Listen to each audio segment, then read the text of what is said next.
Jiahao speeds toward the on-ramp of National Highway 110.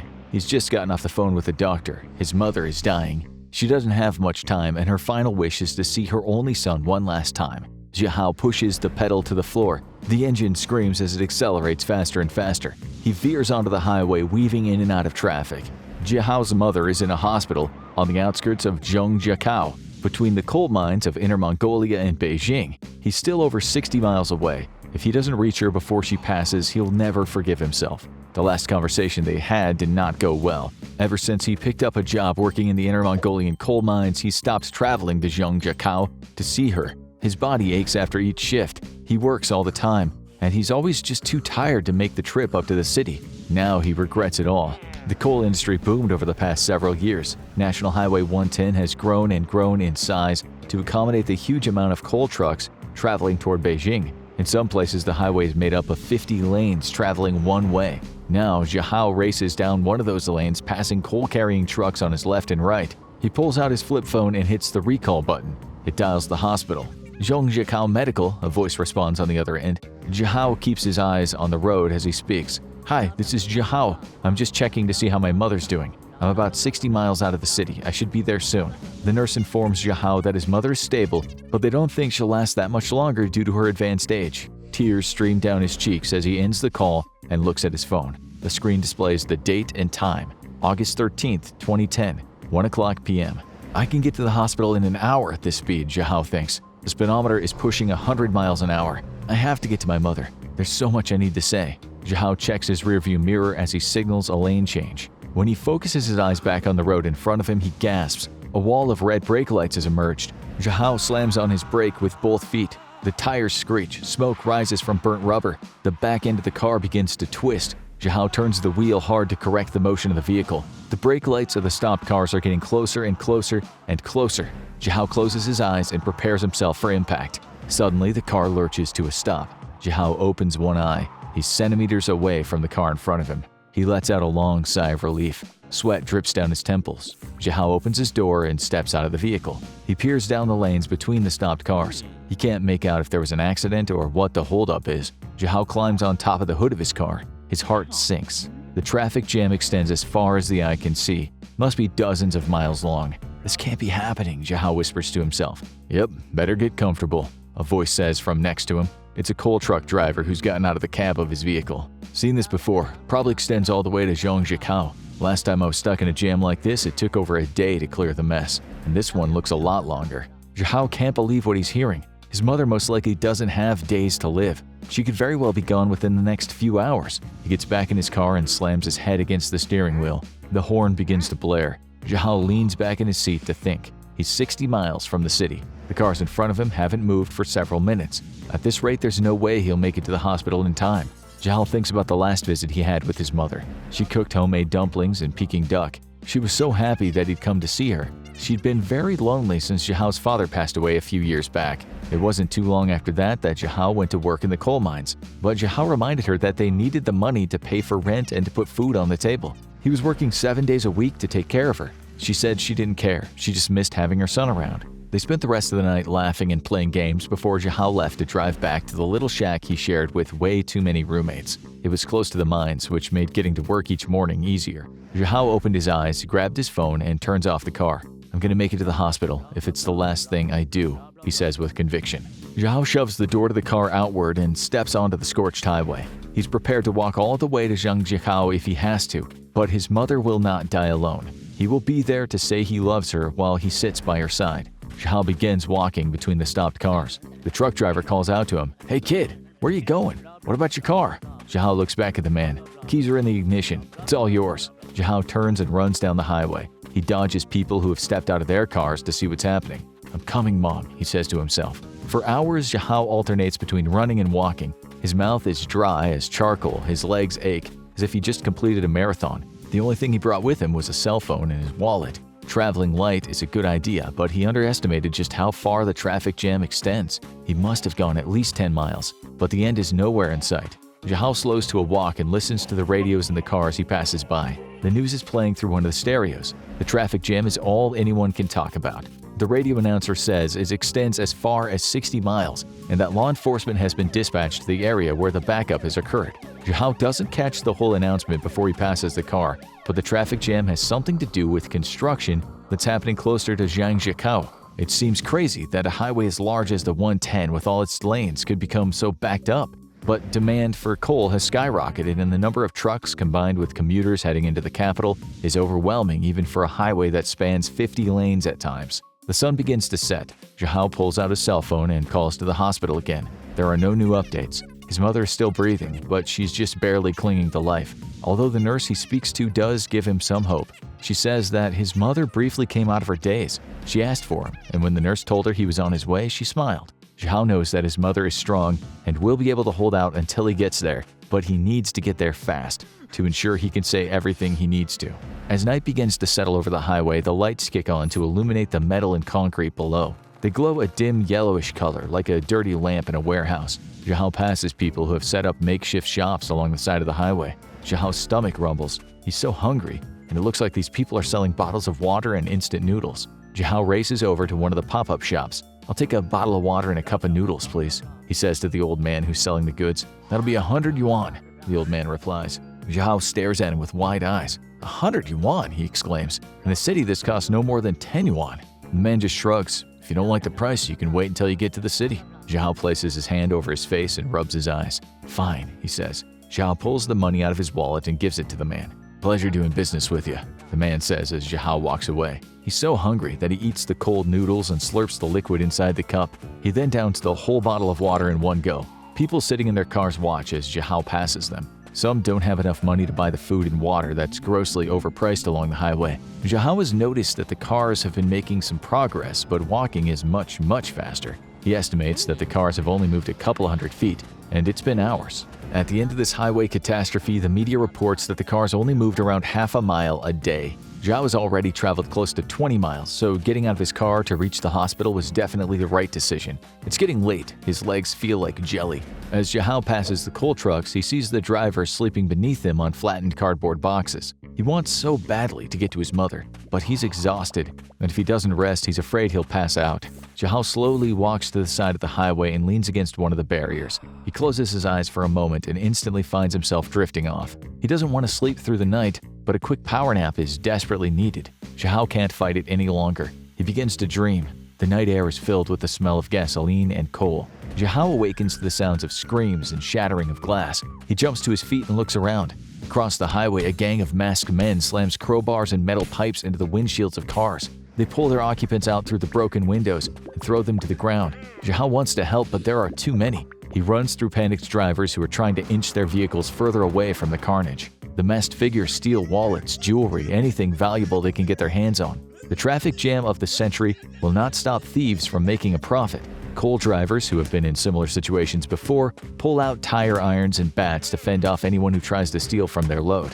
Things have become harder for truck drivers, as congestion and traffic leading into Beijing have become worse. They used to be able to make several trips a day and 3 times as much profit when the roads were clear between the mines and Beijing. But now it seems like there are worse and worse traffic jams every week. The sounds of police whistles can be heard in the distance. Zhao continues to run forward as policemen rush to the aid of the victims targeted by the gang. In the morning, it'll be reported that the 8 robbers stole around $10,000 and severely injured an old man. The 60-mile traffic jam along National Highway 110 has brought out the worst in people. There are fights, property is stolen, and vendors are charging an arm and a leg for food and water that people desperately need. Zhao shakes his head as he thinks about what the industrialization of China has caused the country to become. The mass of burning coal to fuel factories and the economy has caused the air around cities like Beijing to turn to poison.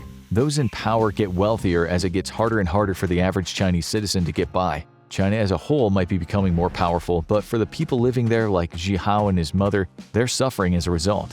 The sun begins to rise on the second day of the traffic jam. Zhao has traveled about half the distance he needs from his car to the hospital. He reaches into his pocket and pulls out his cell phone. It's running low on battery. He should have enough juice to make a few more calls as long as he turns it off in between. Zhao dials the hospital and speaks to the nurse. His mother is still asking for him. It seems as if she knows her time on this planet is limited. Zhao's mother pleads with the nurses to allow her son to visit her. They try to explain that he's still on his way, but his mother doesn't understand. Zhao hangs up the phone.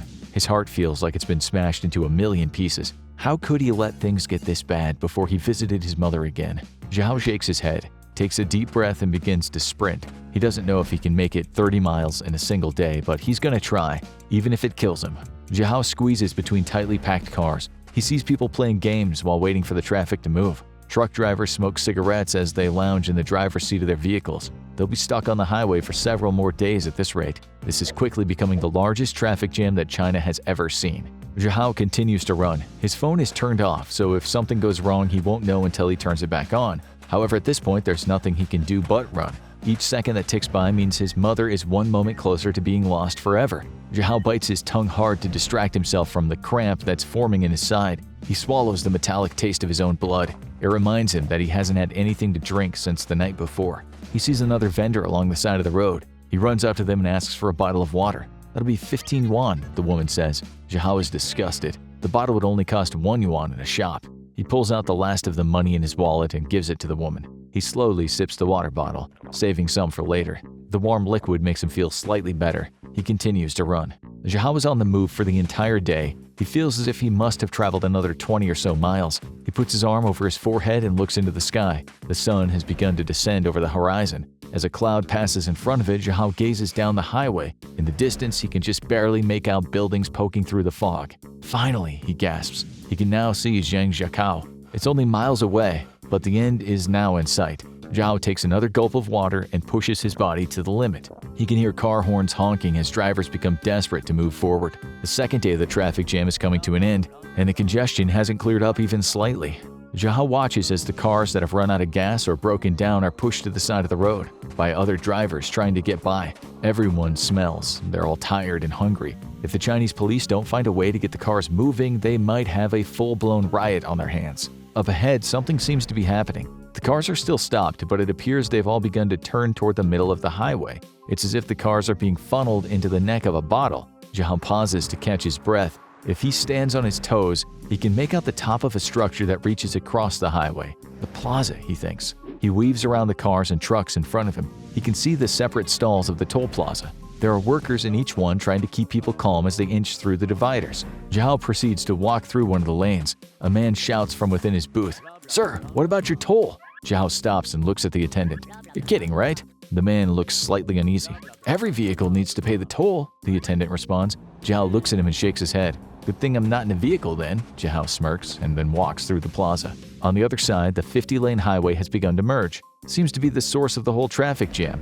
It's late afternoon when Zhao squeezes past the worst congestion of the whole backup. Police are directing cars to proceed with caution around the roadwork. There's only a handful of lanes open at this location. As Zhao walks past an officer, he asks if this is the reason for the traffic that extends over 60 miles behind him. The officer nods. He explains that this part of the highway desperately needed repair. The concrete had begun to crack uncontrollably, and there were potholes that could pop tires. The road was constructed hastily to allow more coal trucks to enter the city. It was all in the name of progress. However, the construction company cut corners. The overuse of the highway by overweight coal trucks has damaged the road to the point that the government had no choice but to repair it.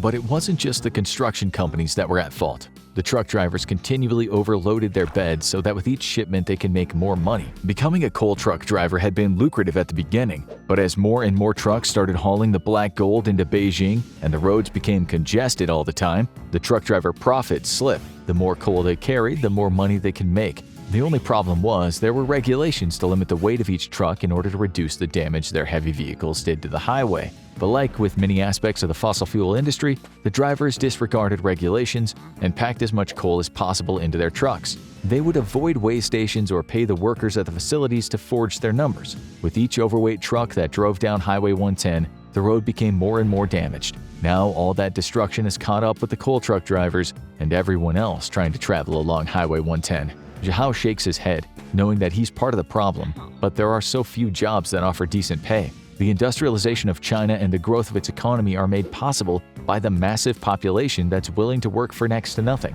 But even low-paying jobs are better than no job at all. Times are hard for low-class workers. They may make enough money to put food on the table for their families, but that's about all they can afford. Working conditions are terrible. Long hours are expected, not optional. Zhao is making more money than most, but at what cost? The air around Beijing and other cities is barely breathable, and on some days, when the smog is particularly bad, you can't see 2 feet in front of your face. "I'm done," he thinks. Zhao prays to every god he can think of, both old and new, that he makes it to his mother in time. He's also decided that he will not be returning to the Inner Mongolian coal mines. He's done breathing in toxic air and fueling the government's greed at the expense of the Chinese people's health and the health of the planet. Zhao comes out of his thoughts. He notices the cars are now keeping pace with his jog. After traveling 60 miles on foot, the traffic is finally moving past a snail's pace. Then he sees it. Just up ahead, the highway opens up. The hospital is still miles away, but since the traffic is moving, maybe he can hitch a ride or find a bus into Zhangjiakou. Zhao hears the honking of a horn behind him. He turns around to look at what the racket is. A man hangs out of the driver's side window of his dirt-covered vehicle. "Zhao, is that you?" a friendly voice says. "Li?" Zhao exclaims. He can't believe his eyes. Li is one of his closest friends at the coal mines. "You need a lift?" Li asks. Zhao hops in the car and tells his friend about the situation. Li nods his head, understanding how drastic things have become. The moment the highway opens up again, Li floors the accelerator, and the two men fly down the road. Zhao takes out his cell phone to call the hospital and let them know he's made it out of the traffic jam and he'll be there soon. But when he tries to turn on his phone, it's dead. Zhao asks Li to borrow his phone, but Li has been in the traffic jam just as long as Zhao, and his phone died the previous night while he used the light of the screen to read a book. Now all Zhao can do is hope that when they reach the hospital, his mother is still alive and he can say all the things he should have said long ago. Li pushes his compact car as fast as it'll go. The engine whines. The highway is almost completely clear in front of him, as the bottleneck of traffic has held back the tide of cars and trucks for almost 2 full days. Li veers toward the off-ramp. The tires screech as he turns the corner onto one of the main roads. Zhao can see the hospital in front of them. The car enters the driveway. The tires screech to a halt. Zhao looks at his friend. "I can't thank you enough," he says. Li places his hand on Zhao's shoulder and gently squeezes. "I was happy to help. Now go see your mother and tell her I said hi." Zhao smiles at his friend and gets out of the car. He runs through the doors of the hospital, asking the woman at the front desk where he can find his mother. She directs him to a room at the end of the hall. Zhao's exhausted but finds renewed strength. He sprints down the hallway and bursts into his mother's room. "Mom!" Zhao yells. "I made it! I'm here!" He rushes to her bedside and looks down at the frail body of his mother. He had no idea she'd become so thin. He should have been there to take care of her. "Mom!" Zhao whispers. She doesn't move. He takes her hand in his. "Mom!" he says again. But there's no response. Zhao's heart sinks. Tears stream down his cheeks as he begins to sob. He collapses to the floor, still holding his mother's hand in his. If only he'd come sooner. If only there hadn't been miles and miles of traffic. If only. As Zhao kneels on the cold tiled floor of the hospital room, he hears his name. "Zhao?" the soft, familiar voice says. He lifts his head to look at his mother. She's opened her eyes and is smiling at him. "I knew you'd come, my son," she says gently, placing her other hand on top of his. "Mom, I'm so sorry," Zhao says between sniffles. "There's so much I want to say." But before he can pour out all the feelings he's been grappling with throughout his long journey, his mother places her hand on his cheek. "I know," she says. "I love you too." On the television screen in the hospital room, the news continues to cover the traffic jam outside of Zhangjiakou. For 10 days, Zhao sits by his mother's side. They laugh, they cry, they reminisce about the past. The TV is always on in the background. The images of the highway clearing flash across the screen. It lasted for 12 days in total and left tens of thousands of people stranded on the highway. But Zhao and his mother don't notice that one of the worst traffic jams in history is ending. They're too busy relishing every moment they have together, because in the end, that's all that matters. Now watch why the next superhighway has been taking over 75 years to be built. Or check out why China will never be a global superpower.